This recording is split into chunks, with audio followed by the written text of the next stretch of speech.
Ya, ini tamu saya istimewa nih, karena banyak sekali yang minta dan jarang muncul nih. Kalau saya bukan yang minta, barangkali beliau juga nggak muncul. Karena beliau ini tokohnya misterius. Tapi, followernya jutaan dan jangan coba-coba menyerang beliau. Muncul tuh tentara-tentara, nggak dibayar sih bagusnya gitu, yang membela beliau. Dan beliau kebetulan adalah, kami bersahabat dari dulu, berbisnis, sama-sama, sering konsultasi, sering minta bantu, ya. Namanya adalah Mardigu Wowi Prasantyo, ya. Tapi dia mengenalkan dirinya, ada yang nyebutnya Bosman atau menyebutnya si Sontoloyo. Mas Wowi, apa kabar Mas Wowi? Baik, brother, baik. Ini kalau bukan saya yang maksa, dia nggak bakal mau. Nggak bakal, itu ada benernya. Karena ada beberapa orang bertanya gitu ya. Pertama nih sahabat saya namanya Mas Roy Martin, sahabat Mas Helmi juga. Ya. Suatu hari saya ada video yang saya sebar. Betul. Gitu ya, muter. Betul. Terus kemudian video itu tentang mengingatkan Indonesia bahwa perang ini akan berkepanjangan. Itu 9 bulan yang lalu. Ya. Perang ini akan berkepanjangan dan Terus? Kemudian dia merasa gini, Mas ini suaramu, kata gitu. Oh iya. Karena kok nggak ada di video tuh wajahnya Mas Wowi itu nggak pernah muncul. nggak pernah muncul. Nah terus Ya. dia nanya, "Loh, ini suaramu?" Terus dia bilang gini, "Iya, kok nggak ada wajahnya?" Saya bilang, "Saya ini mau kontennya yang Bukan wajahnya. Bukan. Roy Martin sebaliknya. Itu. Boleh tanya, nanti kita panggil nih Mas Roy. Dia loh, orang lain tuh malah menjual dirinya. Saya bilang gitu, loh, kalau jual diri Nggak masuk tuh di pikirannya. nggak masuk. Iya benar. Bilang, Tapi dia pinter loh Pak. oh iya, setuju. Dia pintar. Knowledge luar biasa. Saya kan underestimate kan. Kita nggak tahu sekolahnya di mana, kapan gitu. Selebriti Pak, jual tampang. Ikut kuis saya, gila Mas Wi. Cukup pinter. Sangat. Bukan sangat. Malah kadang-kadang dia ngeritik. Malah saya pernah waktu itu bikin kuis tentang, Anda tahu nggak ya? Kalau pahlawan kan kalau udah meninggal kan digambarkan pakai kuda. Sikap kakinya kuda itu menentukan loh. Oh ya? Iya, kalau ngangkat kaki dua-duanya artinya dia meninggal di battle, peperangan. Oke. Ya, kalau ngangkat satu, luka di peperangan, meninggalnya mungkin di rumah sakit. Oke. Gitu. Jadi kalau orang nggak ngerti, Pak, maksudnya bukan karena peperangan meninggalnya, nggak boleh tuh Pak, naik kuda, diangkat-angkat gitu. Nah itu waktu itu kita ngomong tentang Diponegoro. Diponegoro kan meninggalnya di Pengasingan kan, gitu loh. Oke, Ya. karena itu kudanya lah. Ya itu kesepakatan internasional nih. Oke. Mas Wi, sebelum itu, saya akan mengawalin diskusi kita, chat kita dengan rapid test. Ini bukan karena corona nih Pak. Saya minta Anda menjawab, ada 5 pertanyaan. Nggak perlu mikir. Ada 2 pilihan, Anda harus jawab cepat ya. Oke. Nomor 1, pengusaha atau kritisi? Pengusaha. Angelina Jolie atau Nicole Kidman? Nicole Kidman. Oh, itu nggak usah ditanya itu. Nggak usah. Bawah sadar itu. LB Murdani atau LB Panjaitan? Murdani. Nggak usah dikomen. Ya. China atau Amerika? Tidak dua-duanya. Harus milih dong. Waduh. Harus milih dong. Ini permainnya begitu, harus milih. Amerika. Oke. Public speaker atau penulis? Karena saya tahu Anda juga penulis. Penulis. Oke. Wah. Baru kita bahas satu-satu ya. Jadi pengusaha atau kritisi, Anda lebih merasa Anda adalah seorang pengusaha? Saya ini singa tua luka. Apa tuh? Jadi kira-kira tahun 2016 gitu ya. Kita adalah business as usual. Ya. Business as usual. Masih energi waktu itu ya? Masih energi. Energi, properti. Yes. Nah, Oke. saya merasa waktu itu maaf, ini business as usual. Suatu hari ada pejabat negara yang melakukan tindakan, ini versi saya ya, melakukan tindakan adalah kurang ajar, tidak etis, tidak berintegrasi, tidak berintegritas gitu. Seperti hal anak-anak kecil ini yang saya langsung begitu bisnis nggak berintegritas, saya bunyi paling kenceng gitu ya. Yang itu yang apa? Staf khusus. Iya, milenial itu yang sampai mancing aja diajarin. Gaji lebih tinggi dari saya Pak. Itu yang repot kita. Masuk yang lain. Nah, terus. Jadi waktu itu ada tindakan yang menurut saya harusnya di-challenge atau dikritik adalah gini. Beliau adalah petinggi BUMN. Nah, di dunia ini BUMN, badan usaha milik negara, itu bukan kementerian. Hanya di Indonesia dan Cina, nih saya harus ngomong nih kenceng, yang BUMN itu di bawah kementerian. Jadi ada yang buka pintu, selamat pagi Ibu, selamat pagi Bapak gitu ya. alangkah beratnya perusahaan harus menanggung hal-hal yang protokoler. Oke. Nah, Temasek juga BUMN, Ya. Kasanah juga BUMN, tapi bukan di bawah kementerian. Oke. Nah, Berdiri sendiri. Berdiri sendiri. Nah, kementerian adalah regulator. Hmm. Bisnis adalah operator. Iya. Begitu regulator dan operator digabung, disitulah persoalan. di situ persoalannya. Karena dia di atas monopoli. Iya. Dia bisa powerful. Contoh, ini saya kasih harus benar-benar figur supaya sahabat semua memahami. Contoh begini, Mas Elmi memahami contoh gini. Kita buat jamu. Oke. Jamu itu memerlukan, kita tradisional UKM, kita memerlukan ginkgo biloba, katakanlah gitu. Nah, ginkgo biloba ini harus impor. Oke. Impor. Harus impor, katakanlah harus impor. Oh iya, Nah, dari Korea kalau nggak salah. dari Korea. Nah, Oke. lalu perusahaan negara, misalnya katakanlah farmasi besar PT X gitu, itu mengambil haknya untuk impor. Ya. Nah, begitu diambil haknya untuk impor, dia jual ke UKM. Oke. Dia punya margin Oke. karena dia regulator. Ya. Kalau dia operator doang dia nggak bisa. Nah, ini Ah. yang saya bilang, begitu regulator sama operator digabung, Digabung. ini saya mendadak NKRI saya keluar. Nah, lalu menteri yang lama ini, saya harus ngomong menteri yang lama karena gini, kita harus challenge. Ya. Jadi saya bukan men-challenge individunya, saya men-challenge kebijakannya. Ya. Dia melakukan namanya kerjasama antar BUMN. Ya. Itu kartel, Udah kartel jadi. mati itu pasti swasta. Iya. Itu. Jadi Dan ini bayangin. yang terjadi sekarang. Iya, jadi udah regulator, operator bergabung, mati kita. Terus sudah begitu, kenapa Anda lebih memilih jadi pengusaha daripada seorang kritisi? Nah, disitulah saya mengkelap istilah bahasa Jawa ini. Hancur, gue bilang kok nggak ada yang ngomong ini, bener nggak? Oke. Kita ngomong, maksudnya ngomong. Jadi kenapa? Karena kebijakan, bayangin kita tender. Ini Iya. contoh ya, ini tender, bayangin. Kita nih, istilah saya punya pipa, punya sumber gas Pertamina yang punya, terus kita tender. Setiap 5 tahun tender, tender seperti biasa. Tapi karena ada kerjasama antar BUMN, swasta dikalahkan karena begitu BUMN minta, anggap Pertagas kita ambil dari langit. Ini bukan realnya. Sinergi BUMN. Kan langsung ditunjuk. Ya. Nah, bayangin. Itu yang menurut Mas Woy tidak fair. Nggak fair, bayangin. Harga kita 10, Ya. harga kompetitor kita 9, Ya. harga dia 13. Masih Karena menang antara 13 dimenangin. Oh, ini terjadi? Ini terjadi. Nah, terus dikerjakannya dikasih di bawahnya. Oke. Yang 9. Dia duduk-duduk, direksi. Makanya saya bilang, ini duduk-duduk, seakan-akan berbakti buat negara, dapat margin 4. Yang ngerjain swasta lagi di bawahnya. Itu kan negara rugi, kenapa nggak negara langsung bayar 9? Itu yang saya bilang, bapak-bapak, lu dikadali gitu loh. Itu. Nah, makanya saya bilang saya singa tua luka karena tadinya saya masih diem aja. Begitu perusahaan saya tender, gitu ya. Dan kalah. Nah, harusnya gini, karena kita punya tempat yang lama, kita punya first right to refusal. Misalnya gini, saya tender 10, Ya. Mas Emi kasih 9. Iya. Mas Emi harusnya dimenangin. Tapi karena saya udah 5 tahun megang, saya punya first right to refusal. Pertamina bilang, bisa nggak Bisa kamu nggak turunin ngerjain 9? pakai harga 9? Ya. Kalau Anda bisa, Anda yang menang dong. Iya, saya refuse. Oke. Atau saya punya hak untuk merefuse atau Ya. saya terima. Nah, itu nggak ada karena yang menang 13. Oh, ini benar kejadian. Kejadian. Tapi Nah, ini beberapa tahun yang lalu. itu kan yang lalu. Ya. Karena itu saya singa tua luka, saya bilang Ya, gitu. ya. Jadi saya bilang bahwa ekonomi Indonesia pasti belangsak nih. Karena semuanya mendadak yang tadinya bentuk piramida ekonomi jadi begini, Ya. mendadak ininya jadi naik ke atas begini dan itu BUMN gitu. BUMN. Sekarang orang mengatakan memang BUMN terlalu powerful ya, Pak. Terlalu powerful, powerful. terlalu powerful. Jadi saya merasa 800 BUMN dari 150 ininya terus menjadi 800 itu Dan keterlaluan. swasta komplain Keterlaluan. katanya banyak nggak kebagian ya. Bahkan lucu lagi nih. Ini saya mungkin mau nggak nyebut nama, nggak enak, tapi harus ilustrasinya mungkin harus terilustrasi. Ini hanya ilustrasi supaya paham. Teman saya pengusaha secure parkir.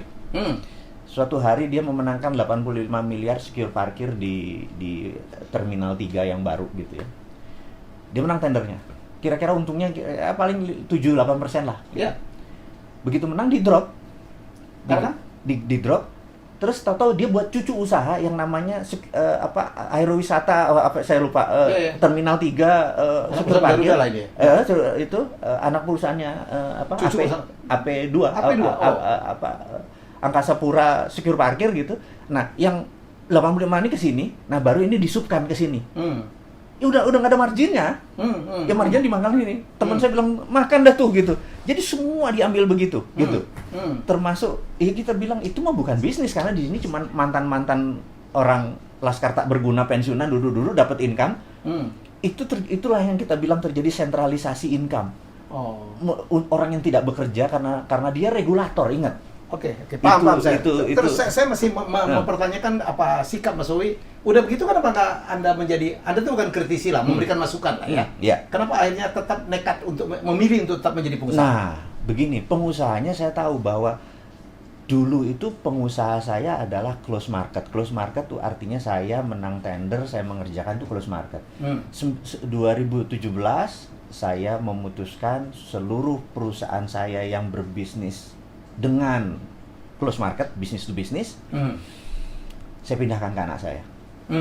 Saya bilang, kamu ngelola ini semua, dan apa kata om ini kamu iyain aja. Dan belajar. Kamu cuma belajar doang, ya. Saya bilang. Tapi ini bukan passion saya ya, it's okay. Karena harus someone ada yang di sana, karena kalau enggak lucu. Bisnis adalah about soulmate. Kita setuju ya. Kita pernah pisah itu malah bisnisnya jatuh. Walaupun ini beli baik-baik. Karena walaupun cuma 20% lu harus ada di sana deh. Anak lu dah. Karena gue perlu vibrasi lo, dan itu lucu. Vibran. Itu. Jadi bisnis ada mengenai kayak gitu. Nah, terus sejak 2017 saya itu ada sebuah pengalaman menarik. Saya tahun 2000 saya bertiga. Saya ke San Francisco.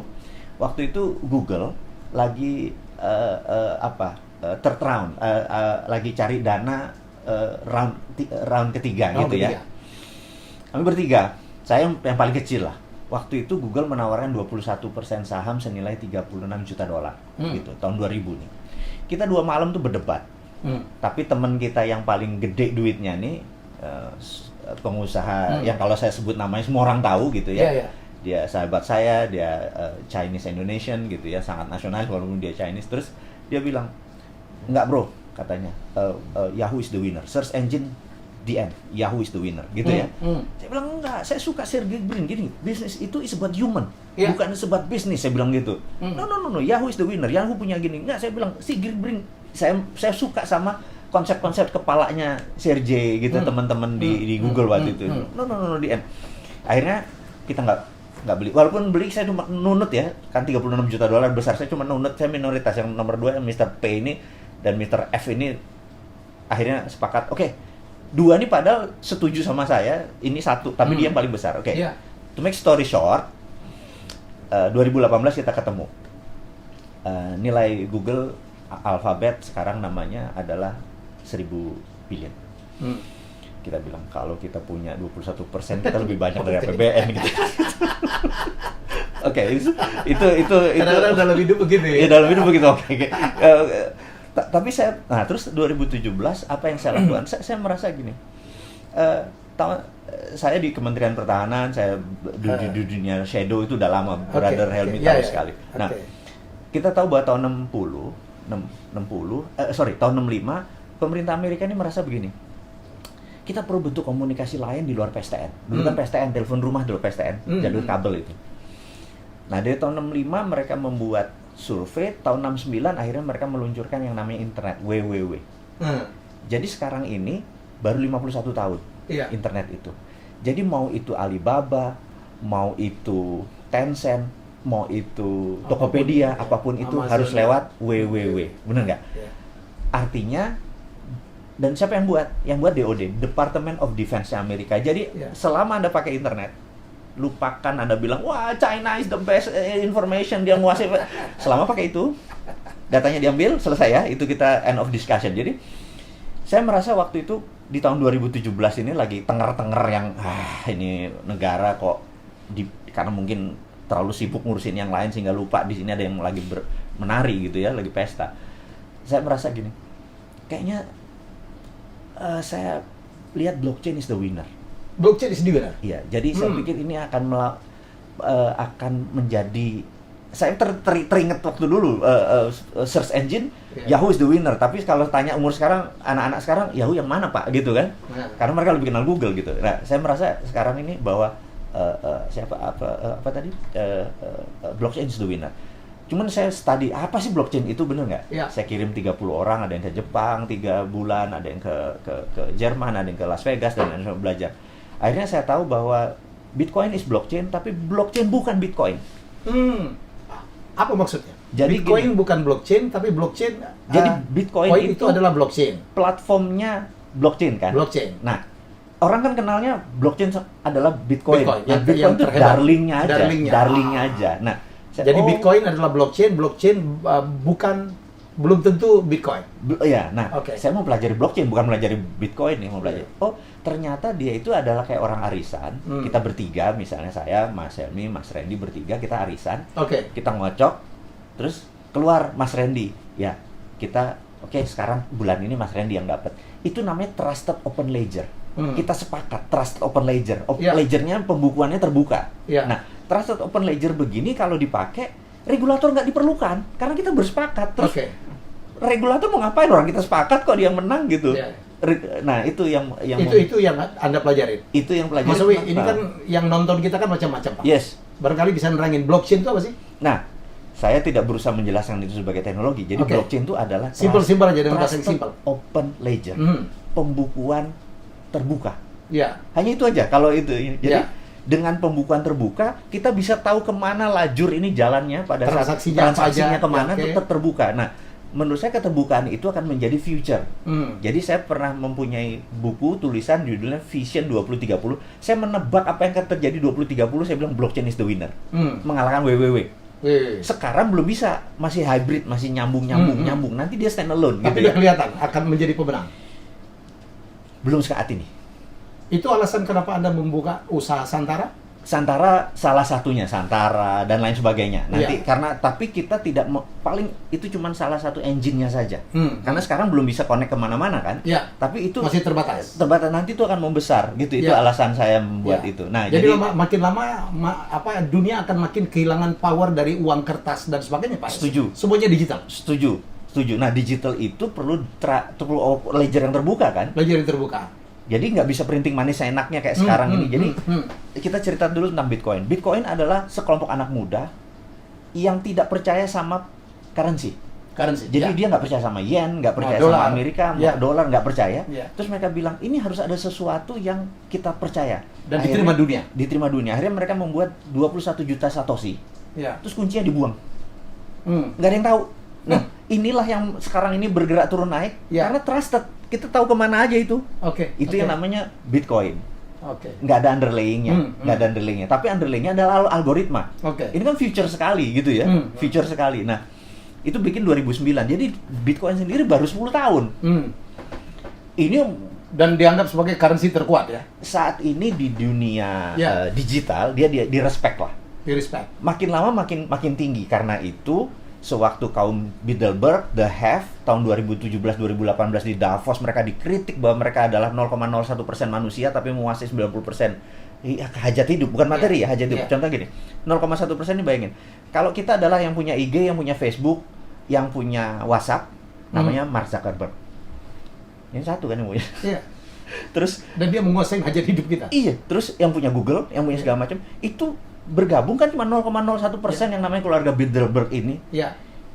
Itu kalau ke depan mereka mau membuat Libra sebagai trusted open ledger-nya mereka ini. Waktu itu ditolak sama World Bank, ditolak sama IMF, ditolak sama semua negara, mereka marah. Jadi kalau teori konspirasinya sekarang adalah corona ini kalau mereka yang nyetel gitu ya. Teori konspirasi lagi menarik. Saya langsung jam aja nih, lompat. Bos, ada yang mengatakan teori konspirasi bahwa memang corona sengaja diciptakan China. Ada. Kalau nggak salah, Anda kan ini di YouTube channel ya. Jadi gini. Ceritain. Saya ada sahabat saya, profesor di Cambridge University, orang Malaysia, gitu ya. Dia suatu hari WA saya, kira-kira 2 bulan yang lalu, bulan Februari tepatnya, dia WA, dia bilang, brother, ini virus di-enrich. Di-enrich? Virus ini virus biasa, tapi di-enrich. Saya bilang, what do you mean enrich? Seperti nuklir, di-enrich, diperkaya. Ada unsur AIDS-nya, ada unsur imunitas. Saya bilang, lu gila kali. Siapa yang enrich? Ada 3 katanya yang dicurigai laboratoriumnya bisa mengerjakan. Amerika bisa, Wuhan bisa, Israel bisa. Gitu. Nah, ini yang menariknya. Lalu kata dia gini, this is the fact katanya. Karena kami di Malaysia, akhirnya dia ke Malaysia, Malaysia ini mau menentukan virus mana yang ke Malaysia. Nah, yang akan dikirim ke Malaysia. Yang akan dikirim ke Malaysia. Ya. Faktanya adalah virus A adalah virus yang menjadi root, menjadi akar daripada corona ini. Virus A ini beredar di Amerika. Virus B beredar di Wuhan. Virus C berada di Eropa. Nah, virus yang ada di dan setiap virus punya simptom sendiri, punya gejala sendiri, punya pendekatan dan punya pengobatan sendiri. Jadi jangan pernah bilang bahwa oh dia sesak nafas itu B apa A ya gitu. Ini harus difahami nih. Gitu.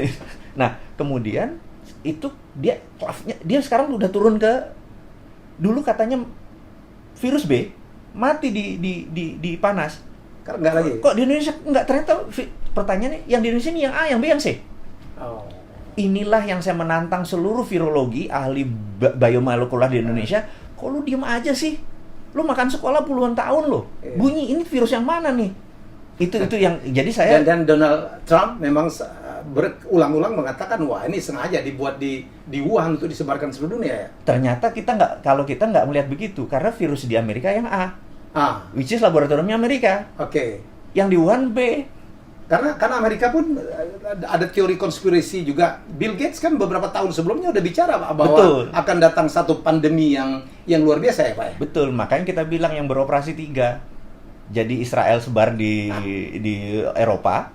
Oh itu Israel, yang Wuhan disebar di Wuhan. Nah yang Amerika disebar sama sekelompok yang farmasi. Ke Indonesia yang mana nih? Nah ini yang saya menantang pada semua biomolekular adalah yang Indonesia ini yang A, yang B, yang C. Itu yang kita harus tentukan. Jangan wah ini obatnya corona gini, ini begini. Jadi saya bilang jangan naif amat bos jadi pejabat bos. Fakta dulu dari sains kita ini yang A, yang B, yang C gitu. Anda loh. ngomong siapa nih? Makanya saya kalau ngomong pejabat kan dalam tanda petik. Gak pernah ngomong satu nama, Pak. Ambil aman. Gitu. Jadi seorang Mardigu itu ada takutnya juga ya? Jadi gini, kita bukan takut. Kita ini mencintai tanah air kita. Ya. Tetapi pada saat kita berbicara terlalu kencang, beberapa merasa alergi dengan berbeda pendapat. Okay. Muscle knowledge berbeda itu tidak biasa. Nah, kita pernah 6 tahun di Amerika, pernah tahu bahwa berbeda pendapat itu biasa saja. Ya. Bahkan dibilang asshole, son of a bitch, Biasa saja. gitu ya. Di sana. Nah, argumen juga hal yang biasa selama berbasis knowledge. Gitu. Nah, kita tahu bahwa di Indonesia ini kita nih belajar demokrasi, masih belajar. Jadi beda pendapat itu dianggap salah. Apalagi muscle knowledge-nya berbeda. Misalnya saya memahami bahwa printing money it's okay selama untuk industri dan manufaktur, gitu ya. Dan sekarang BI akan mencetak 600 Iya, tapi kalau buat BLT, buat create demand, saya bilang ini masih teorinya Keynesian. John Maynard Keynes itu bilang di dalam tahun depresi Amerika tahun 30 kita harus create demand. Iya. Iya, karena mereka punya manufaktur kuat banget waktu itu. Mereka punya mobil Ford, mereka punya Rockefeller, punya gasolin dan segala macam. Ya. Terus punya Thomas Alva Edison, punya GE, punya ini. Jadi manufakturnya nggak masalah. Create demand turun. Nah, di Indonesia ini yang jatuh kan bukan demand, yang jatuh adalah produsennya, suppliernya. Karena kan kita udah terbiasa impor. Iya. Nah, waktu itu disuntikkan ke BLT untuk create demand, ininya udah tinggal 30% produsennya. Udah kanker stadium 2 kalau stadium 2 ekonomi. Tapi ya. kan at least kan rakyat terbantu lah Pak. Sekarang kan persoalan rakyat sekarang nggak makan, nggak punya duit untuk makan. Nah, kita sekarang basic aja ya kan? Kita mau ngajari, mengingatkan bahwa bareng harusnya. Jadi waktu 600 triliun itu 100 buat create demand, 200 buat Bukankah trading. kalau demand-nya nanti create, hukum ekonomi katakan supply akan naik sendiri dong Pak. Begitu ada kebutuhan, Setuju. orang bikin supply dong. Yang kita harus petakan sekarang, kakaknya saya bilang suka ngeritik kalau Najwa mengkritik anggota DPR, saya sebenarnya mengkritik para menteri. Kemana aja lu? Iya kan? Ini menteri perindustrian harusnya ini loh yang nanti mau disiram. Menteri UKM ini loh yang mau disiram gitu loh. Iya. Kita nggak lihat giginya, mereka di rumah aja nggak tahu ngapain. Gue juga pengen jadi menteri kayak gitu. Oke, kita bercanda lagi. Pak, kenapa Anda mendap diri Anda bosman gitu? Dari mana sih? Jadi Bosman itu karena saya anak-anak buah saya sejak 20 tahun yang lalu manggil saya memang Bosman. Oh, bukan karena nonton My Stupid Boss Reza Bukan. Radian? Dari dulu memang Bosman karena saya ini memang asshole. Hmm. Gitu.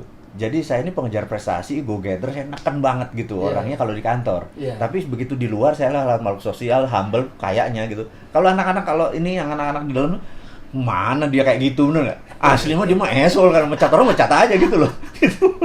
Ada gitu. Saya pikir gara-gara nonton My Stupid Boss Reza Radian dia menganggap dirinya kan bos man.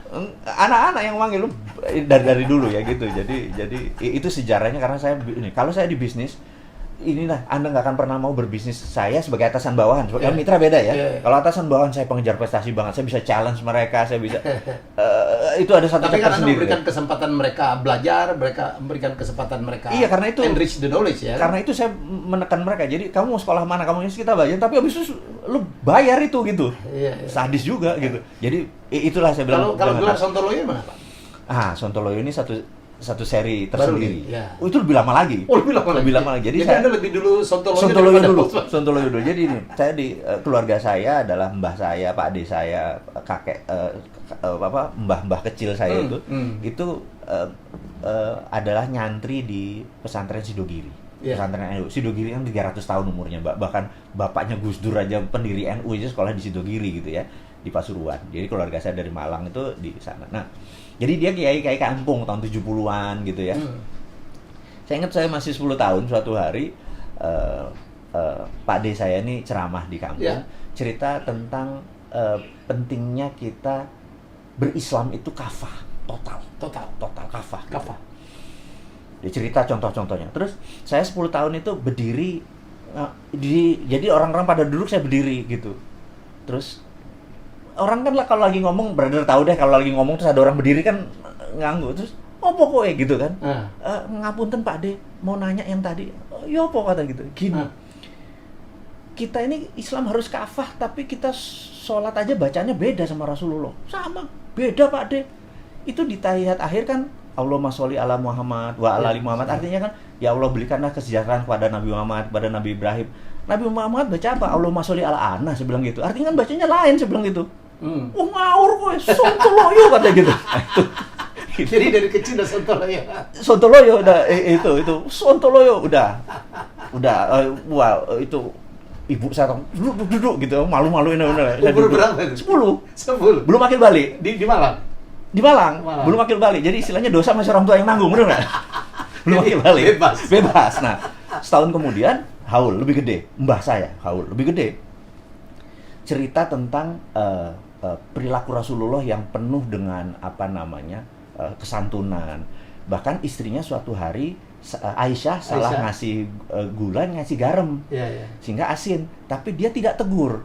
Dia cuma panggil Aisyahnya diminum. Aisyahnya minum kan, oh maaf asin gitu. Jadi dia tidak menegur tapi dikasih contoh gitu. Terus dibetulin sendiri gitu. Wah betapa anggunnya. Saya berdiri ngomong ini. Mbah saya bilang, pokoknya ngapunten Mbah. Kayaknya nggak mungkin salah Mbak, karena gini, gula itu zamannya Rasulullah aren warnanya merah, garam itu putih. Gula rafinasi itu baru ada abad 17 pakai tebu, jadi itu nggak mungkin salah, itu hadisnya salah. Sontoloyo, ngamuk Mbak saya, langsung banser NU angkut kita, itu 11 tahun. Jadi dari dulu memang saya Sontoloyo, jadi terserah saya bener apa salah, tapi saya merasa enggak lah, kayaknya nggak mungkin salah dong, merah. Kalau merah mau putih ya, kalau putih mau putih mungkin salah, bener nggak? Ini yang saya mau cerita bahwa gitulah Sontoloyo. Dan melekat sampai sekarang. Melekat karena kan begitu saya nanya sesuatu ini orang mang Sontoloyo gitu kan. Rupanya brand jadi. Kalau Anda ngomong sesuatu yang nggak sama dengan pikiran orang nyeleneh gitu ya memang dari dulu gitu. Dan lucunya Sontoloyo itu turun ke anak saya si Fatur. Semua empat anak saya, contohnya gini, kemarin nih lagi sahur nih, Shevo 13 tahun. Shevo nanya, ayah, bagaimana cara kita diampuni sama Allah? Adiknya Malkia 11 tahun nanya, kita harus buat dosa mas, ngerti nggak? Iya, kalau nggak ada dosa apa yang harus diampuni? Ampun buat apa gitu? Jadi Sontoloyo gitu. 3 tahun yang lalu kita ke Bali, kita naik banana boat ini segala macam gitu. Pulang di bandara saya bilang, gimana Malkia? Kamu suka nggak Bali? Suka ayah. Bali kenapa ayah nggak beli sih? Berapa sih harga Bali? Gue nggak pernah mikir Bali dijual, bener nggak? Terus CFO-nya bilang, ayah, kalau Bali ada harganya, bumi harganya berapa ya? Ya bisa kita beli nggak? Ngerti nggak? Sontolo itu turunan rupanya, Menurun. Ini otaknya mikir, kayak gitulah saya pikir. Jadi saya pikir karena itu nggak jadi dalam sebuah semalam gitu. Oh ternyata anak Sontoloyo repot juga ya. Bercanda. Kenapa lebih milih Nicole Kidman daripada Angelina Jolie, Pak? Attitude. Attitude. Oh. Jadi saya melihat dia grace, anggun sekali gitu ya. Seorang wanita yang anggun gitu. Yeah. Kalau Angelina Jolie dia lebih ke sosial, dia cinta sama, buktinya anak dia 5 dari berbagai ras gitu ya. Terus dia sangat sangat sosial. Nah, saya lebih mengagungkan gini, karena saya dari dulu bilang, gue nih wetonnya rojo. Jadi orang kalau di samping aku tuh harusnya kayak Nicole Kidman gitu loh. Oh gitu ya. itu kan sombong kan, jadi orang sekali sombong kan. Gitu bos. Iso ini guyon ya. Anda pengagum LB Murdani banget ya? Bukan banget sekali, karena beliau adalah orang yang pertama kali jadi percaya kepada Mas Wi. Betul. Jadi dia di hari pertama saya berada di Indonesia, dia adalah orang yang pertama kali menyambut saya tahun 91. Waktu Anda baru pulang dari San Francisco. Anda pendidikan Anda kan bukan bidang bisnis kan? Bukan. Applied psychology. Gitu. Jadi banyak orang nih, Mas Wi ini apa sih sebenarnya? Pengusaha, ahli micro apa istilahnya? Micro expression. Micro expression, bisa hipnoterapi. Ya, karena kemudian S2-nya kan memang criminal mind and forensic investigator. Jadi kemudian kita ngambil ada short course untuk disertasi saya adalah state sponsor terrorism. Jadi disitulah saya mengenal tentang dunia terorisme 4.0 di mana disponsori oleh negara gitu ya. Kalau terorisme 1.0 adalah misalnya kayak kartel Medellin, Pablo Escobar, dia menekan langsung gitu. Kalau 2.0 sudah kayak ISIS dan lain sebagainya, 3.0 udah pakai teknologi, dan 4.0 negara. Jadi state sponsor terrorism. Jadi kayak negara-negara Libya itu dikonsider sebagai state sponsor terrorism gitu. Oh gitu ya. Jadi itu yang dipelajari Mas Wi. Itu yang dipelajari, karena itu waktu pulang Pak LB, beliau Murdani menyatakan bahwa ini orang cukup berbahaya karena waktu dulu Indonesia cuma 2 orang yang melakukan state sponsor terorisme, Pak Harto dan Pak Murdani. Jadi dia mengawasi saya, istilahnya. Dan saya waktu itu kan tidak bisa, ya karena itu kedekatan kita sama dunia shadow yang saya bilang itu, karena beliaulah yang mengajari langsung. Dan hari pertama saya ingat ditanya katanya, apa tugas intelijen?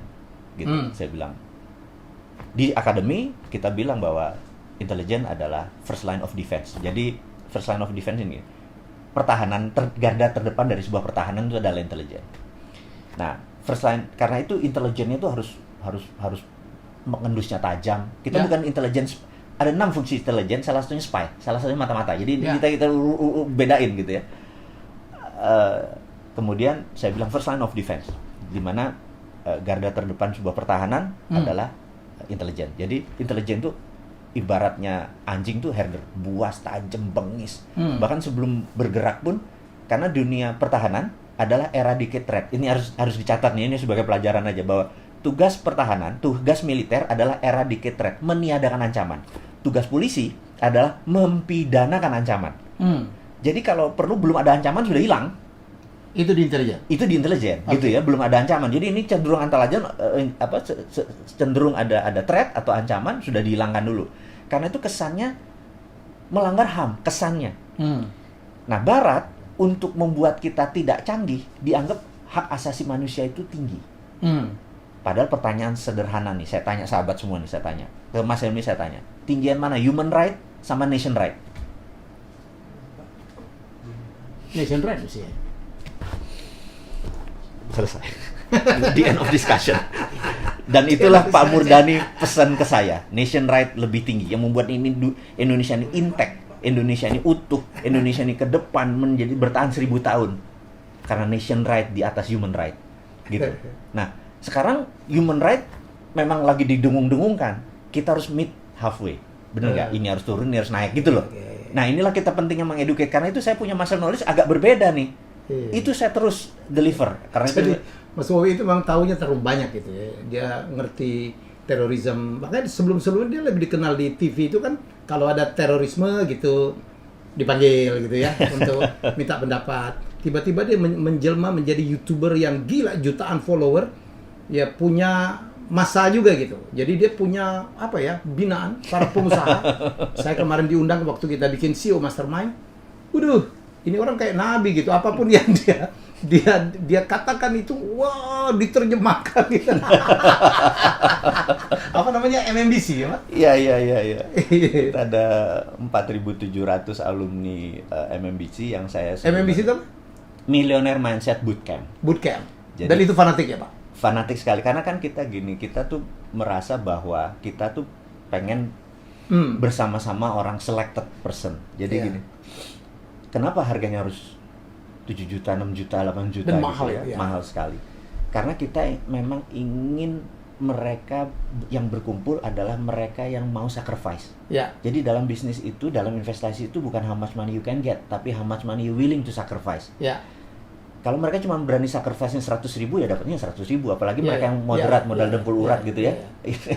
Yang cuman, gue gratis dong, kenapa ini kan ilmu gitu. Ya lu dapet yang gratis juga, lu nggak dapet ini. Tapi kalau dengan yang 8 juta lu sacrifice, Anda akan mau dapet the most. Nah, dengan 300 orang ketemu bareng yang masing-masing Iya. mau sacrifice 8 juta, terus mereka 3 hari 3 malam ngumpul bareng, Ya. habis itu bisnisnya ribuan dan berapa kali Betul. itu menjadi Ya, power jadi gitu. saya ngalamin, saya diajak oleh Mas Wowi, kemarin kita bikin bulan Maret ya. Maret itu kita bikin CEO Mastermind. Yes. Fee-nya, investasinya 14 juta. Ya, Yeah. ikut 100 orang. Yeah. Gila. Dan disyaratkan omzet minimal 5 miliar. Saya Oke. gila tuh, ada satu orang ketemu, bapak-bapak, omzetnya berapa Mas? 1,4 triliun. Iya, Dan betul. Ikut. Dan fanatik. Nggak pernah komplain, nggak pernah ngomong kemahalan gitu. Dan malah waktu itu kita mau bikin kelas lagi tentang how to do the pitching gitu. Ya, komunikasi. Itu langsung penuh tuh ya. Nah, ini pitching itu penting sekali karena bagi teman-teman Ya. pebisnis, kita tahu dari 1.000 orang hanya Oke. 17 orang di Indonesia yang pebisnis. Oke. Tapi pebisnis kita ini kita pengen scale up. Betul. Iya kan, kita pengen Iya. scale up. Nah, kelemahan yang paling kita berdua kita udah mereview dan nanti teman-teman nanti kita pengen contribute ke teman-teman adalah kelemahannya adalah di pitching. Ya. Karena pitching itu harusnya dengan kurang dari 5 menit investor udah dapat aha momennya.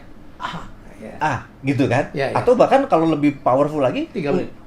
Udah cuma 3 menit, dapat aha, dapat wow. Wow. Aha, terus wow. Gua mau. Itu. Gua Wow mau. itu gue mau. Iya, gue mau. Ya. Wow itu gue mau. Nah, kita ini pengen saya Ya. merasa mengusulkan dan Mas Helmi juga mengusulkan kita gini. Jadi teman-teman, kita akan membuat pitch deck ini menjadi serial workshop. Jadi mungkin ada YouTube-nya, mungkin ada kelasnya, Ya. gitu ya. Ya. Penting sekali karena 3 minutes itu can change your life. Ya. Nah, itu yang kita mau ini. Ya, jadi Setuju nggak? Gimana nih? Oh iya. Jadi ini yang sedang saya siapin dengan Mas Wowi. Saya tahu banyak sekali ide berkeliaran di luar sana gitu. Tapi kan butuh bantuan modal, butuh angel investor gitu.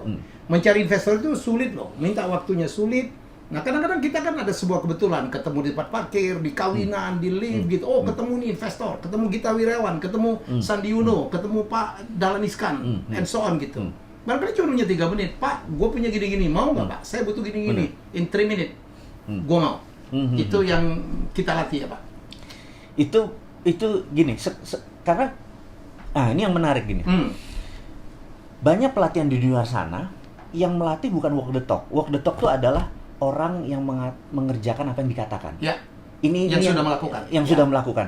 Nah, banyak sekali teman-teman nggak salah, Ya. mereka mengajarkan, dapat Ya. pelajaran, tapi waktu diaplikasikannya agak kurang membumi. Oke. Karena ya yang mengajarkannya berilmu, tapi bukan berpengalaman. Oke. Nah, kita tuh ingin teman-teman nanti kalau join adalah yang mengajarkan adalah berilmu dan berpengalaman. Apa yang kita datengin benar-benar tadi seperti Pak Gita Wirjawan yang kita datengin, Ya. Mas Irwan Musri, kalau benar-benar orang yang benar-benar do the talk gitu ya. Sandi Uno ya. Sandi Uno gitu. Ya. Ini yang kita pikir mereka jadi saya tuh kalau invest semua yang kayak gini. Sisi lain. Jadi Nah. beliau ini coach juga gitu. Ya kan. Waduh. Pengikutnya luar biasa dan dirawat sama beliau gitu. Wah, sabdanya beliau itu dibahas gitu. Ini kata coach kita gitu-gitu. itu di other side, dan saya nggak pengen sebenarnya. Mas Boy itu banyak banget. Dia punya rumah yatim ya, Pak ya? Ya. Rumah yatim. Jadi membantu berapa anak yatim? Jadi saya tuh gini, saya tuh berhutang sebenarnya sama kehidupan ini, berhutang banyak. Jadi saya tuh nenek saya dari ibu saya dan nenek saya dari bapak saya, dua-duanya udah 70 tahun belum pernah berhaji. Saya memutuskan waktu tahun 96 Haji Akbar, waktu itu saya memutuskan menghajikan mereka semua. Jadi dalam haji saya itu, saya memang tidak terfikir untuk melaksanakan haji buat saya. Karena mau tawaf, mau itu segala macam, mbah saya pasti kerepotan. Jadi saya lebih nolong ke mereka lah. Saya cuma yang fardu-fardunya aja gitu ya. Nah, puncaknya adalah waktu lempar jumroh. Bayangin, dulu Mina masih 1 loh, sekarang 2 aja masih ada yang korban gitu ya. Ini masih 1. Jadi bayangin, ini tahun 25 tahun yang lalu. Nah, di momen itu mbah saya waktu mau berangkat, saya bilang, "Le," manggil saya Tole, "Le, belum mbah," gitu, udah sekitar 2 gitu. Terus saya gelisah karena mbah saya mau lempar jumroh gitu, 72 tahun bayangin. Terus saya baca Quran, tapi terjemahan. Biasa kan kita nih wudunya kurang ini. Jadi nggak Arab yang itu belum canggih. Saya baca surat Al-Kahfi, itu cerita tentang Nabi Musa ketemu sama Nabi Khidir, terus Nabi Musa belajar sama Nabi Khidir. Terus intinya Nabi Musa gagal karena banyak nanya gitu kan, padahal syaratnya nggak boleh nanya. Nah, akhirnya dibuka sebuah rahasia sama Nabi Khidir, kenapa harus memperbaiki rumah yang Nabi Khidir bilang itu milik anak yatim, dan dia anak yatim itu ada harta. Saya ambil stabilo, anak yatim ada harta. Saya stabilo uruk-uruk gini. Ini menarik nih, ini kan password versi saya ya. Versi saya beragama, saya bukan orang pinter. Walaupun yang pesantren kan mbah-mbah saya yang ngajari saya, ini password nih, saya nggak usah analisa lagi, nggak usah pakai arti-arti. Saya pikir, oke. Terus saya kaul, saya tuh punya 11 toko namanya Mirah gitu ya. Toko swalayan, dulu kan tokonya belum swalayan, dulu toko kelontong tuh kan harus ada yang nunggu, mau beli apa, kayak kongkoh lah, mau beli apa harus kita layani. Toko swalayan masih nggak ada, kita mungkin pertama yang punya 11 gitu ya. Nah, saya niat, dalam hati saya bilang sama, kan adik saya yang ngelola, saya bilang pulang 1 saya mau jadiin rumah yatim deh, gitu, karena di rumah yatim ada harta. Dengan miara anak yatim saya jadi tajir nih. Itu di kepala saya ini trending sama Tuhan. Ini saya jahat nih gitu ya. Kemudian udah itu saya taruh, terus saya lihat kok agak sepi. Saya bilang, "Mbah, bismillah yuk, berdua berangkat." Saya gandeng mereka berdua. Terus apa yang terjadi? Ini true story, sampai merinding saya. Itu kan ada lingkarnya jumroh Aqobah, itu kan ada ini. Mbah saya tuh sampai nempel bismillah Allahu Akbar. Jadi cengkling saya bilang kok kosong ya gitu. Udah pulang lagi, terus teman-teman jamaah yang lain, "Loh, udah jumroh, sudah, Mbah bisa. Kosong kok," kata Mbah gitu. Mereka ke sana balik lagi, "Mana penuh?" Saya bilang, "Ngerti nggak? Something." Nah, saya bilang, wah, gua harus komit nih sama ini. Pulang, satunya saya jadiin rumah yatim. Namanya Yayasan Husnul Khotimah awalnya. Terus karena saya nggak ngerti manajemennya, ada sahabat saya dari pesantren Hidayatullah itu yang memanage ini software-nya, ini hardware-nya nih. Nah, bertahun ternyata kita sering kelebihan. Jadi kelebihan beras, kelebihan anaknya cuma 47, dapatnya 3 ton gitu. Akhirnya kita ngasih ke Cilember, Cilodong, ngasih ke pesantren-pesantren yang lain. Sekarang ini sudah 90 pesantren yang anak-anak, kalau 100-an atau 50-an, sekitar 6.000 ya. Karena nyumbangnya ke kita ubah akhirnya menjadi Rumah Yatim Indonesia. Nah, sumbangan ke sini. Yang jadi masalah kita bukan seperti Basnas, seperti rumah zakat yang uangnya dikumpulin. Kita dapat 1 miliar bulan itu habis, dapat 2 miliar bulan itu habis, karena kita nggak pernah saving. Emang untuk distribute, bukan untuk ngambil terus ambil turunannya. Itu bukan kita banget. Jadi cara ngelolanya ya versi kita, versi Sontoloyo lah. Itu jadi kita punya. Nah, alhamdulillah saat ini baru berapa? 6 ribuan kira-kira. 6 ribu rakyat ya. Nah, tapi kita cuma manajemen dan memberi tiap bulan sih antara 3 sampai 5 miliar sumbangan orang. Nah, yang jadi masalah kalau kurang kita nelpon kita ya, karena itu kita suka mohon maaf sekali lagi. Ini mungkin ada confession ya, pengakuan dosa kepada teman-teman semua. Kenapa saya punya holding di Singapura? Karena di Singapura kalau di Indonesia kan kalau Mas Helmi untung 10 miliar, 25% diambil untuk pajak. Iya. Benar nggak? Kalau di Singapura cuma 11. Jadi terkadang saya akuisisi dari sini, jadi ada selisih 7% buat rumah yatim Indonesia. Dari ngerti ya maksudnya? Ya. Jadi saya sebenarnya transfer pricing, sebenarnya saya nakal, tapi itu bagian saya gini, saya merasa kalau duitnya 10 miliar 25% diambil kan 2,5 miliar. Buat Gayus tuh pala gue nyut-nyutan gitu loh. Buat Gayus 1 M aja deh gitu ya, buat yang ini gue ambil cara lain. Jadi saya begini, ini confession, saya bilang bener kata Mas Helmi, kalau nggak dipanggil Mas Helmi, saya nggak akan pernah terbuka, saya tetap misterius, saya tetap di belakang, saya tetap orangnya shadow, bener nggak? Di sini saya bukanya sekalian confession bahwa kalau short balance-nya, anak-anak bilang, Pak, bulan ini agak kurang, oke, gue harus ngambil dari yang sisi yang sini.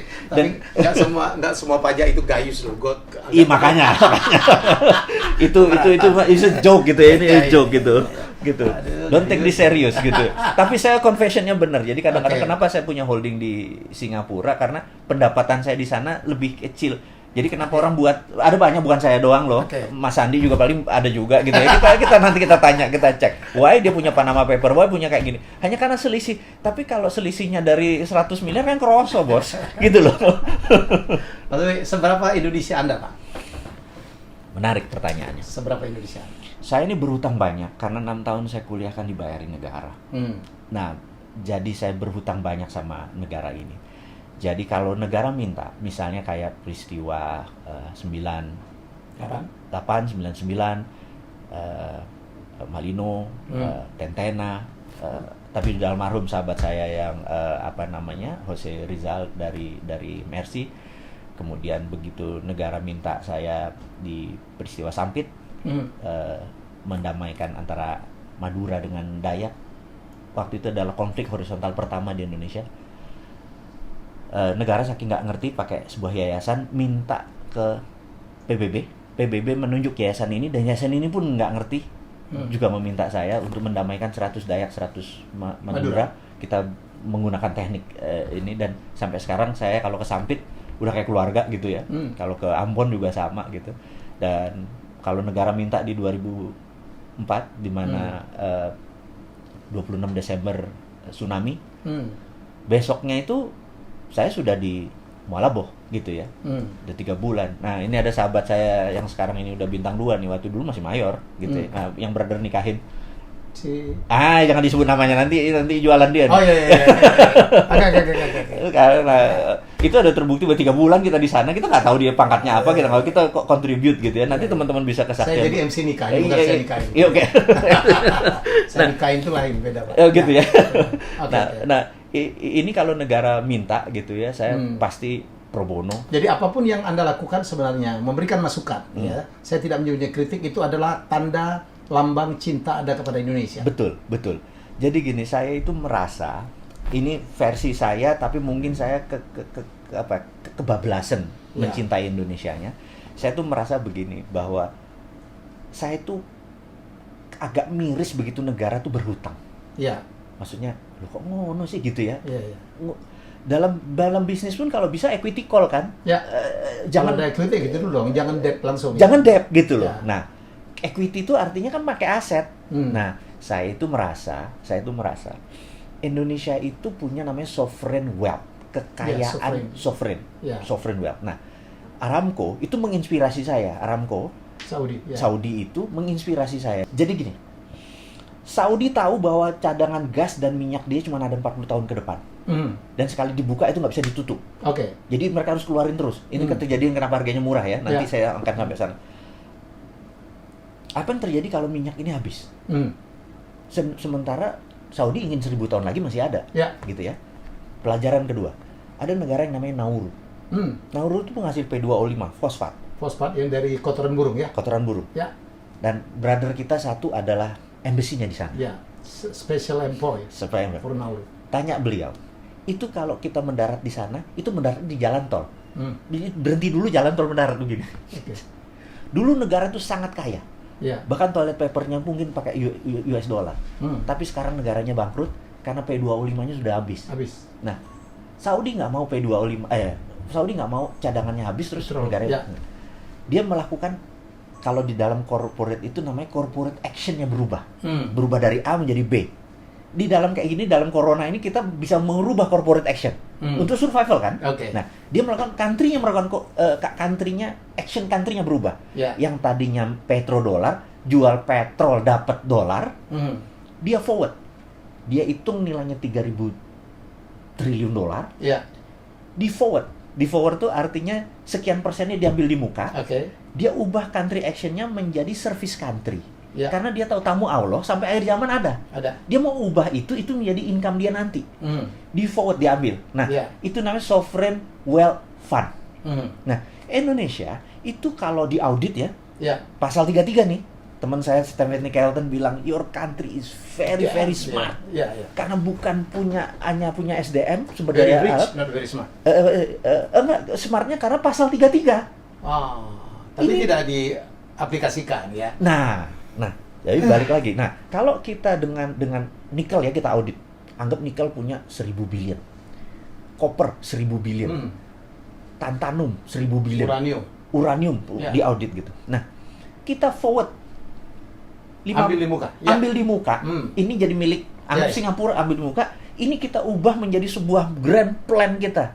Apa? Kita menjadi negara industri kah? Negara food security, karena yang saat ini semua orang kita harus punya world domination. Kita harus ada yang kita dominasi. Amerika dengan military dominasi, Cina dengan economy domination, Korea dengan heavy industry dan kosmetik ini, terus semua harus ada dominationnya.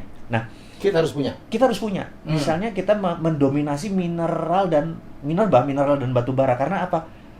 Indonesia tuh dikaruniai suatu hal gini. Kalau brother punya bola dari plastik, diputer, terus dalamnya kasih glitter, maka glitter itu akan nempel di tengah. Nah, mineral itu sama, miliar di ekuator itu memang hukum alamnya. Kalau dulu kita SMA, kita harus ngafalin tabel periodik. Kita hari libur nanti kita rebus kubis Prancis gitu kan, HELE gitu kan, besok minggu cari Sri bagian. Saya nggak tahu teman-teman masih ingat nggak pelajaran fisika itu, kimia itu. Nah, ini semua ada, mulai dari yang berat, yang ringan, yang rare earth, yang segala macam ada. Nah, itu di audit. Itulah menjadi power kita untuk printing money. Kan kesel kita kalau, bos, lo tahu nggak ini peluang? Bener nggak? Sesederhana itu. Dan lu punya power, gue nggak punya power, gue cuma bisa ngomong-ngomong aja di sosial media. Makanya saya challenge. Semoga ada yang mendengar, Pak. Iya.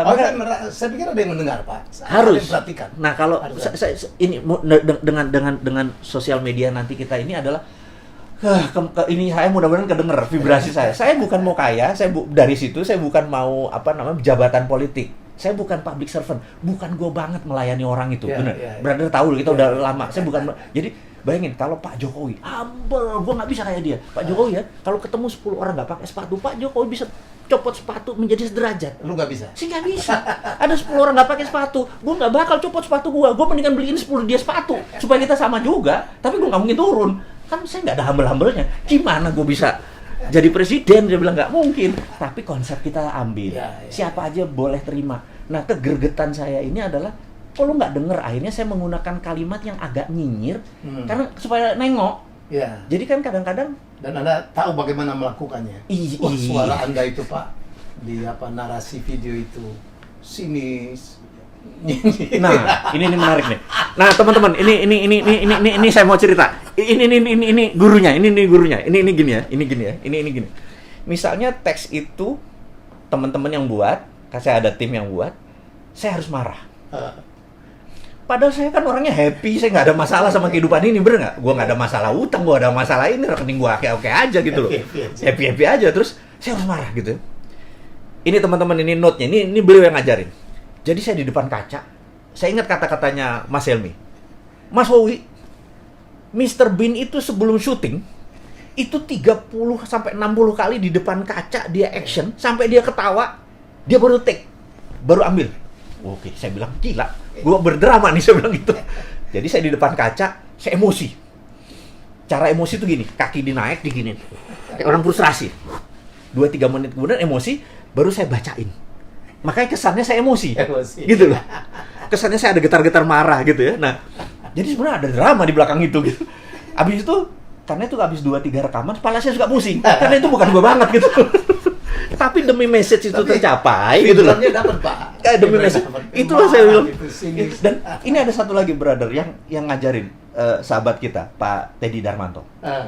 Penting sekali. Jadi gini, apa bedanya acting, pura-pura menjadi, sama menjadi? Iya. Nah, gitu.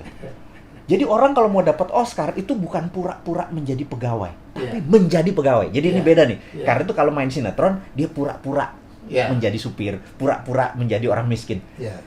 Nggak akan pernah dapat Oscar yang main di sinetron. Ini Pak Helmi, ini beliau yang ngasih tahu, sama satu lagi Pak Teddy Darmanto. Tapi kalau mau dapat Oscar tuh lo harus menjadi. Lebur. Harus lebur. Nah, jadi di Disneyland hari pertama kerja itu direksinya turun, HRD, direktur HRD bilang, you are king, you are queen ke cewek.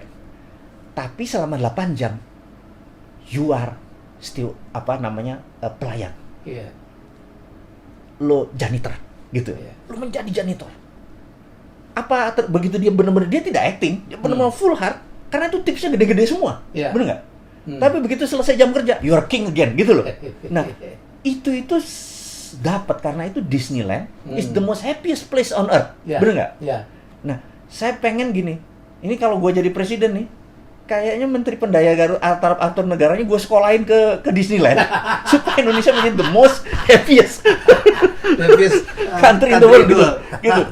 Karena menjadi gitu Pak, selama 8 jam dia menjadi ini, habis itu dia king, we are king, bener nggak? Gitu. Itu ya. Nah, ini adalah resep bagaimana suara tadi, karena saya bukan pura-pura menjadi, saya menjadi lebur, menjadi orang yang ya gitulah gitu. Nah, ini gurunya. Aduh, ini 2 jam nggak kelar ini sebenarnya. Tapi jarang beliau bongkar-bongkaran gini, karena banyak orang nggak tahu sisi lainnya. Mas Woy ada tahu bahwa dia betul-betul pengusaha. Gila, usaha apa aja gitu. Kita aja ada berapa kali ada usaha apa aja, dan dia adalah seorang tipe dreamer juga gitu, kreator. Wah, mimpinya luar biasa. Tapi dia punya sisi yang sangat luar biasa. Mulia, dia punya rumah yatim, menyantuni 6.000 orang. Saya nggak tahu dapat sumbangan dari mana. Itu tetap jalan apapun yang terjadi. Dan dia tetap memberikan kontribusi dengan caranya gitu. Kalau biasa-biasa aja disampaikan mungkin nggak didengarin orang ya. Dia punya pengikut 4.700 gitu yang sangat fanatik. Orang-orang sukses, orang-orang hebat. Ya, orang-orang yang sangat positif. Dan saya alhamdulillah masuk ke dalam lingkungan ini. Dan kemudian, ini barangkali kita bahas berikutnya aja. Orang nggak banyak tahu. Orang kan ada yang ngomongnya bagus, ya, tapi perbuatannya tidak mendukung. Beliau ini sama nih, walk the talk. Walk the talk aja udah salah. Walk the talk itu adalah orang yang menjalankan apa yang dia sampaikan. Beliau orang itu, tapi beliau ada bonus satu lagi. Nyari walk the talk aja susah. Beliau adalah seorang penulis yang baik. Ada penulis nggak bisa menyampaikan. Ada orang yang menyampaikan bagus, beliau penulis yang baik. Termasuk nulis novel. Wah, saya baca itu, ih gila. Saya bilang, teman saya satu di tulisannya lebih bagus dari saya. Tentang apa Ferrari yang dicuri itu ya. Grand Theft Ferrari. Grand Theft Ferrari. Itu cerita nyata nggak sih?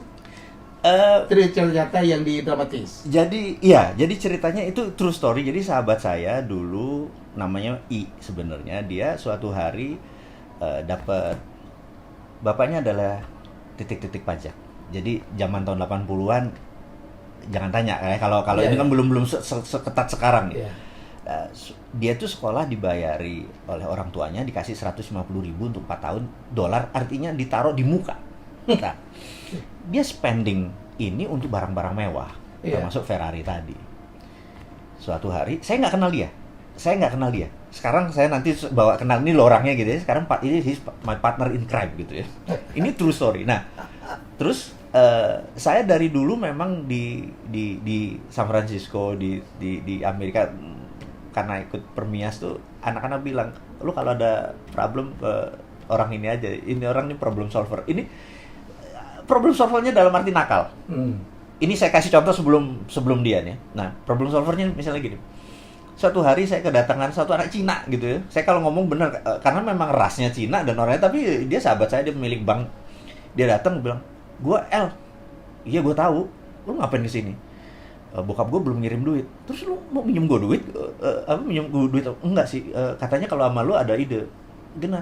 Pacar gue di Oregon, ulang tahun. Gue nggak ada duit. Lu ada ide nggak? Itu mercy lu tuh. Yaudah, sini kuncinya. Mau diapain? Jadi saya colong velgnya, Mhm. saya taruh mobilnya, lo asuransi kan? Asuransi. Kemudian asuransi kan bayar, terus velgnya saya balikin lagi gitu ya. Jadi dia dapat $2.000 waktu itu, ngakali asuransi. Wah, thank you ya bro gitu. Itu kan bajingan sudah. Di Amerika kita punya ilmu kayak gitu. Ya, tapi itu dark side. Sisi lain, the other flip of Mardigu, yang makanya saya bilang wudhu saya nggak pernah penuh gitu ya, karena dosanya banyak gitu ya. Terus, nah ini juga sama, jadi sudah dari mulut ke mulut kalau ada perang. Nah, tahu-tahu ada telepon saya, dari Kansas ini, saya bilang, oh iya, gua nggak tahu siapa lu, saya bilang kayak, nggak, gua ada masalah, ya masalah lu jangan kasih gua bisa kasih lu $5.000, oke? Saya bilang kalau $5.000, we are talking, dia bilang gitu. Gini, nyokap gua sekarang di LA, 2 minggu lagi ke Kansas. Kalau dia ke Kansas tahu ini barang, dia ngamuk pasti. Terus, tolong bawa mobil ini, lu umpetin, kata dia kayak gitu. Dah, saya sedang, iya, gua kasih lu $5.000. Kansas SF, bro. Itu kan 4 negara, 4 time zone kan? Dari tengah. Amerika kan hampir 6 kan? Itu 3 time zone gitu. Wah, 2 hari 2 malam nih. Ke barat, Iya, 2 hari 2 malam nih, gitu ya. Terus itu November lagi. Waduh, udah mau musim dingin kan? Ya. 5.000 kurang kali. Tapi gue tambah di tengah-tengah, gitu. Oke. Saya panggil teman saya si B ini, bro, join apa? Bebelah yuk kita. Oke. Cuman jadi naik pesawat dibayarin sampai sana. Itulah ketemu dia. Bilang, ini kunci, ini fulus, jalan ke red Ferrari Testarossa gitu ya. Oh, jalan.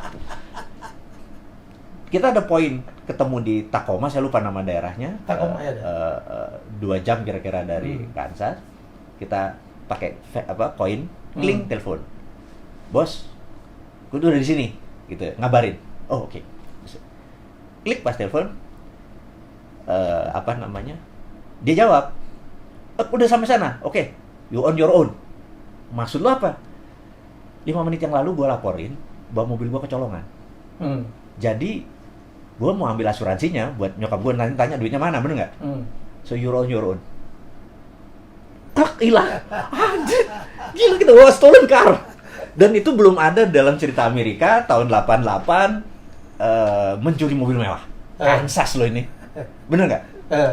Kita bilang, gila bro, nanti dikejar pakai chopper, jadi kita bawa stolen, jadi kita dipaksa jadi penjahat. Self defense kita.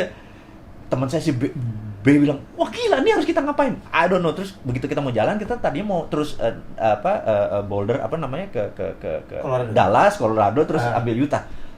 Kebaca nih, kan orang kalau stolen dari tengah, ini Midwest ini, itu kalau nggak ke Miami, ke California. Ini kebaca banget gitu loh. Tapi ini tahun 88, nggak kayak sekarang gitu ya. What do we do? Akhirnya kita ke utara, ambil ke Wyoming. Nah, kan utara, Montana, Wyoming, sepi dong, Bo. redneck semua, kita Asia, pakai Ferrari, lu bayangin gitu. Nah itu cerita. Nah itu cerita basicnya. Kemudian kita kasih drama karena setiap jalan tapi ini true story, setiap jalan Benny selalu nelpon. Saya bilang, lu nelpon siapa sih? Dia ini lover boy. Lover boy itu maksudnya doyan tebar pesona, TP gitu ya. Ya sudah, saya jalan terus, wah ada cewek satu Manado, cakep gini segala macam, gue ngincer dia nelpon, asal mendarat nelpon. Namanya cowok lagi lagi TP begitu, bocor kan. Aduh gila lu, ada orang tahu satu lagi mengenai ini, bener nggak? Ya gitu. Nah, yang menarik, saya lompatin ceritanya. Yang menarik adalah kita suatu hari sudah short semuanya, kita perlu partner in crime another. Kita putuskan ini datengin aja deh, bener nggak? Waktu itu kita di Utah. Begitu dia datang, cep, gua shock, karena dia mantan gua. Yang kita harus putus. Ini real story atau ini real story? Mantan gua yang putus karena beda agama. Dia Manado Kristen, kita beda agama. Dan kita nggak bisa bilang bahwa kita kenal dong. Gak enak sama Benny. Lo tau dramanya gimana dong, nahan masih cinta karena putusnya karena putus dipaksa. Putusnya menarik, jadi baru pacaran ini di rumahnya. Ini saya ceritain, ini kurang ajar nih dipanggil ini. Gue jadi open up something gitu ya. Jadi ada satu ada satu momen di mana udah deket, terus saya mau datang ke ngapel lah ceritanya, si tante keluar. Apa kabar? Nah, itu terus baik Tan gitu. Duduk lah. Dia lagi mandi gitu. Setengah jam nggak keluar saya bilang. Terus dia keluar. Sebentar ya. Gitu. Ini ada Kartini. Ini bagus dia Mama Papa gitu. Dimasuk lagi ke dalam. Saya baca Mama Papa sampai habis itu. Dia keluar lagi. Gimana? Udah baca Mama Papa? Apa gitu? Itu ceritanya adalah tentang suami istri menikah 25 tahun. Happy tapi tanpa cinta karena dijodohin, tapi bahagia gitu. Nah, singkat cerita, dia keluar lagi. Kamu ngerti ceritanya? Ya ngerti tante. Tante cuma mau bilang, kalau ada cinta tanpa perkawinan, pasti ada perkawinan tanpa cinta. Perkawinan tanpa cinta, gitu ya. Jadi kamu ngerti dong maksud tante. Jadi halus banget. Oke. Nah, itu ketemu lagi, bener nggak? Yeah. Itu ketemu lagi dalam waktu periode yang sangat dekat gitu, ketemu lagi gitu. Inilah membuat ini jadi komedi romance thrill. Jadi saya sebenarnya bukan creating, saya memorizing. Jadi beda nih. Bapak nulisnya keren banget, Pak. Saya kan penulis novel ya. Iya. Jadi, gayanya itu apa ya? Nakal gitu kan. Ya, jadi kayak dulu Bondan nulis juga aliran gitu. Iya. Tapi kadang-kadang kayak Nick Carter juga tuh. Kebablasan juga.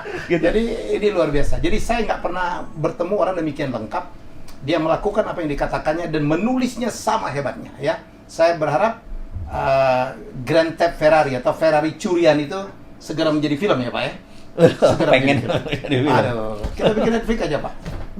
Why not gitu? Itu jadi challenge. Saya kepikiran tadinya mau tahun ini ada sama mimpi saya dengan Mas Wowi berikutnya adalah kita akan bikin trip. Ya saya nggak tahu. Ini saya ucapkan terus supaya ini bisa dikabulkan. Kita akan buat tour dari tour Route 66. Saya bukunya udah lengkap semua. Jadi kita akan tour dari Chicago to LA. Kita drive, kita berhenti, kita bikin film, kita bikin cerita. Thank you Mas Wowi. Thank you. Sayang thank you. Luar biasa. Jadi banyak hal yang Anda bisa, inilah seorang Mardigu, seorang Wowi, ya jadi misterius memang, tetapi hari ini sebagian sudah dibongkar, jadi orang boleh ngomong apa aja, tapi saya tahu bahwa beliau adalah seorang nasionalismenya luar biasa. Sampai saya tadi kasih rapid question, China atau Amerika, enggak dua-duanya, saya tahu jawabannya adalah Indonesia. Ya, cara menyampaikan ya itulah, ya. Baik, kita akan jumpa dalam obrolan selanjutnya. Bye-bye.